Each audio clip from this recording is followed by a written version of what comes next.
അസ്സലാത്തു വസ്സലാമു അലൈക യാ സയ്യിദി യാ റസൂലല്ലാഹ് സ്വല്ലല്ലാഹു അലൈഹി വസല്ലം.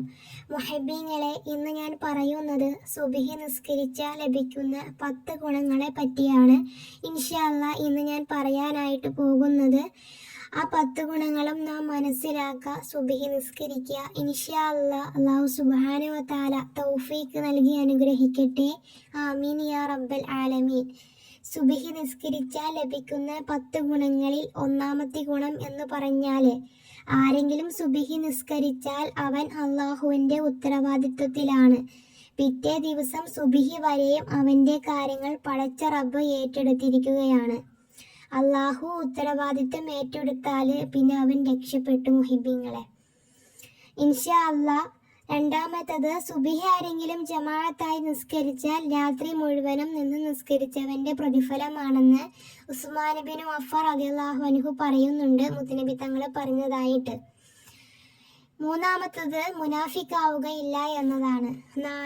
നാളെ പരലോകത്ത് പടച്ച റബ്ബിൻ്റെ മുന്നിൽ നിൽക്കുമ്പോൾ അവൻ്റെ മുഖത്ത് വല്ലാത്ത പ്രകാശമായിരിക്കും. ഹൃദയത്തിനും മുഖത്തിനും പ്രകാശം നൽകുന്ന നിസ്കാരമാണ് ഏത് നിസ്കാരം? സുബ്ഹി നിസ്കാരം എന്നത്. അഞ്ചാമത്തത്, എപ്പോഴും അവൻ്റെ കൂടെ മലക്കുകളുടെ സാന്നിധ്യം ഉണ്ടാകും. അവനെ സംരക്ഷിക്കാൻ മലക്കുകൾ ഉണ്ടാകും.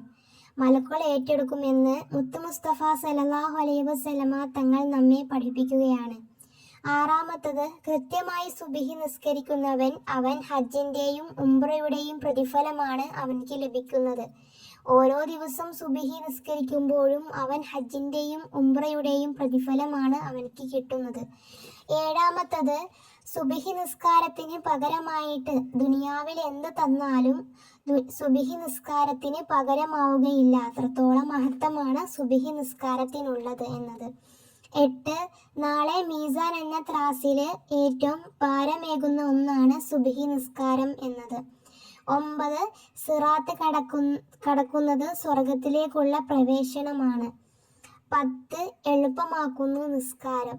ഇങ്ങനെ 10 ഗുണങ്ങളാണ് നമുക്ക് സുബ്ഹി നിസ്കരിച്ചാൽ ലഭിക്കുന്ന നേട്ടങ്ങൾ എന്ന് പറഞ്ഞാൽ. ഇൻഷാ അല്ലാഹ് മനസ്സിലാക്കുക, സുബ്ഹി നിസ്കരിക്കുക. ഇൻഷാ അല്ലാഹ് അല്ലാഹു സുബ്ഹാനഹു വ തആല മരണം വരെ നിസ്കാരങ്ങൾ ഇബാദത്തായി അല്ലാഹു ഇഷ്ടപ്പെടുന്ന ആളുടെ കൂട്ടത്തിലൊക്കെ നമ്മളെ ഉൾപ്പെടുത്തുമാറാകട്ടെ. നല്ല രീതിയിൽ ഇബാദത്തെടുത്ത് ജീവിക്കാനുള്ള തൗഫീഖ് അല്ലാഹു സുബ്ഹാനഹു വ തആല നൽകി അനുഗ്രഹിക്കട്ടെ. ആമീൻ യാ റബ്ബൽ ആലമീൻ. ഇൻഷാ അല്ലാഹ് ദുആ വസിയത്തോടെ.